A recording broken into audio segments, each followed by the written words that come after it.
కర్ణాటక రాజకీయాల్లో ముఖ్యమంత్రి సిద్ధరామయ్య సరికొత్త రికార్డు నెలకొల్పారు. ఇప్పటివరకు కర్ణాటకకు అత్యధిక కాలం ముఖ్యమంత్రిగా పనిచేసిన రికార్డు దేవరాజ్ ఆర్స్ పేరుతో నమోదైంది. దేవరాజ్ ఆర్స్ మొత్తం 7 సంవత్సరాల 239 రోజుల పాటు ముఖ్యమంత్రిగా పనిచేశారు. అయితే ఆర్స్ రికార్డును తాజాగా సిద్ధరామయ్య బ్రేక్ చేశారు.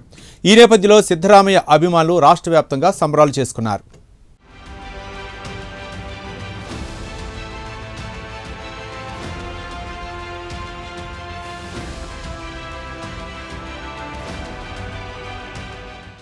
సిద్ధరామయ్య పరిచయం అక్కర్లేని పేరు. కర్ణాటక ముఖ్యమంత్రిగా యావత్ భారతదేశంలోనూ ఆయన పాపులరే. అంతేకాదు కర్ణాటక రాజకీయాల్లో సిద్ధరామయ్యను భీష్ముడితో పోలుస్తుంటారు. కాగా కర్ణాటక రాజకీయాల్లో ముఖ్యమంత్రి సిద్ధరామయ్య సరికొత్త రికార్డు నెలకొల్పారు. ఇప్పటివరకు కర్ణాటకకు అత్యధిక కాలం ముఖ్యమంత్రిగా పనిచేసిన రికార్డు దేవరాజ్ ఆర్స్ పేరుతో నమోదైంది. దేవరాజ్ ఆర్స్ మొత్తం 7 సంవత్సరాల 239 రోజుల పాటు ముఖ్యమంత్రిగా పనిచేశారు. అయితే ఆర్స్ రికార్డును తాజాగా సిద్ధరామయ్య బ్రేక్ చేశారు.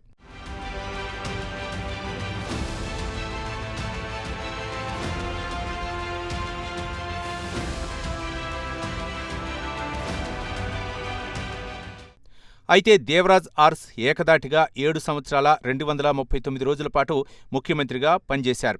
అయితే సిద్ధరామయ్య అలా ఏకదాటిగా ముఖ్యమంత్రిగా వ్యవహరించలేదు. 2013 నుంచి 2018 వరకు ఆయన ముఖ్యమంత్రిగా వ్యవహరించారు.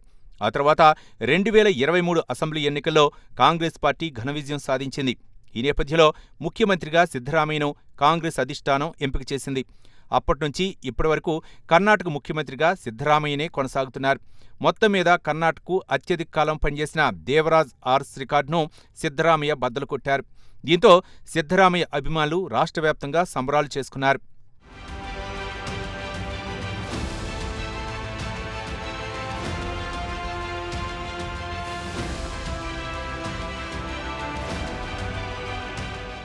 కన్నడ కాంగ్రెస్లో సిద్ధరామయ్య ఓ సీనియర్ నేత. నంజుండ స్వామి ప్రోత్సాహంతో సిద్ధరామయ్య రాజకీయ రంగ ప్రవేశం చేశారు. అయితే భారతీయ లోక్దళ్తో సిద్ధరామయ్య రాజకీయ ప్రస్థానం మొదలైంది. ఇదొక విశేషం. 1983లో తొలిసారి చాముండేశ్వరి నియోజకవర్గం నుంచి పోటీ చేసి ఆయన ఎమ్మెల్యేగా అయ్యారు. ఆ తర్వాత కొంతకాలం పాటు జనతా పార్టీలో సిద్ధరామయ్య కొనసాగారు. అట్నుంచి దేవాగౌడ్తో కలిసి జనతాదళ్ సెక్యులర్ ఏర్పాటులో సిద్ధరామయ్య కీలక పాత్ర పోషించారు. అయితే జేడీఎస్ పార్టీలో ఆయన ఎక్కువ కాలం కొనసాగలేకపోయారు. ఇందుకు కారణం జేడీఎస్ పార్టీలో దేవగౌడ కుటుంబ సభ్యుల జోక్యం పెరగటమే. దీంతో జనతాదళ్ సెక్యులర్ పార్టీకి సిద్ధరామయ్య గుడ్ బై చెప్పారు.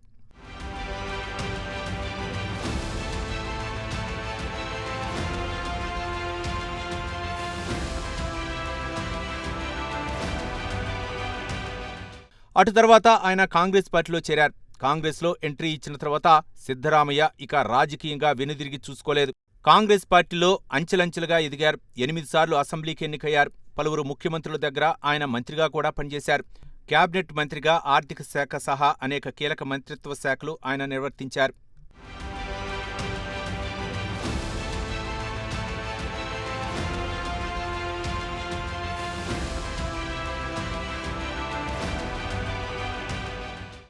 కాగా 2013 సంవత్సరం సిద్ధరామయ్య రాజకీయ జీవితంలో వెలుగులు నింపింది. ఇదే ఏడాది ఆయన తొలిసారి కర్ణాటక ముఖ్యమంత్రి అయ్యారు. 2018 వరకు ముఖ్యమంత్రిగా ఆయన కొనసాగారు.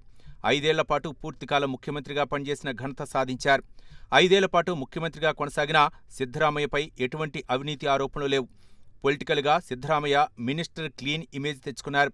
ముఖ్యమంత్రిగా అనేక సంక్షేమ పథకాలను సిద్ధరామయ్య అమలు చేశారు. తక్కువ ధరకు నాణ్యమైన భోజనం అందించే అన్నభాగ్య పథకం సిద్ధరామయ్య హయాంలో వచ్చినదే. మౌలిక వసతుల కల్పన, విద్య, వ్యవసాయం వంటి కీలక రంగాలపై అప్పటి సిద్ధరామయ్య ప్రభుత్వం దృష్టి పెట్టింది.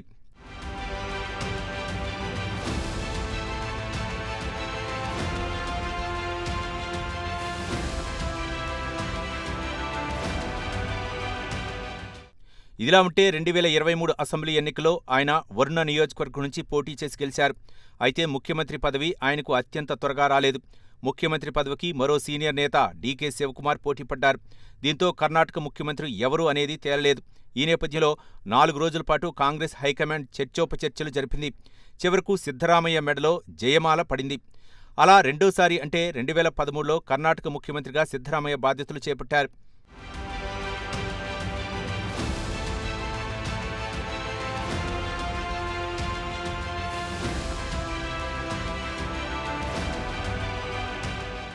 అయితే 2023లో కాంగ్రెస్ పెద్దల సమక్షంలో సిద్ధరామయ్య, డీకే శివకుమార్ల మధ్య ఒక ఒప్పందం కుదిరింది. మొదటి 2.5 సంవత్సరాలు ముఖ్యమంత్రిగా సిద్ధరామయ్య కొనసాగుతారు. అలాగే చివరి 2.5 సంవత్సరాలు ముఖ్యమంత్రిగా డీకే శివకుమార్ వ్యవహరిస్తారు. అయితే ముఖ్యమంత్రిగా సిద్ధరామయ్య 2.5 సంవత్సరాల పదవీకాలం ఇటీవల పూర్తయింది.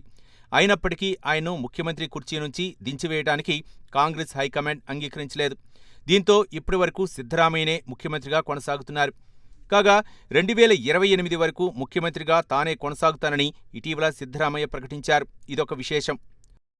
ಯಾವುದೋ ದಾಖಲೆಗಳನ್ನು ಮುರಿಬೇಕು ಅಂತ ರಾಜಕೀಯ ಮಾಡಲಿಲ್ಲ, ಕಾಕ್ತಾಳೀಯ ಬಂದಿದೆ ಅಷ್ಟೇ. ಸೊ ದೇವರಾಜ ಅರಸರವರು ಎಷ್ಟು ವರ್ಷ ಮಾಡಿದ್ದಾರೆ, ಎಷ್ಟು ದಿನಗಳು ಮಾಡಿದ್ದಾರೆ ಅನ್ನೋದು ಗೊತ್ತಿರಲಿಲ್ಲ. ಇವತ್ತು ದೇವರಾಜ ಅರಸರವರ ಜನರ ಆಶೀರ್ವಾದದಿಂದ ಅದನ್ನ ಮುರಿತಕ್ಕಂಥ ಅವಕಾಶ ಸಿಕ್ಕಿದೆ ನನಗೆ.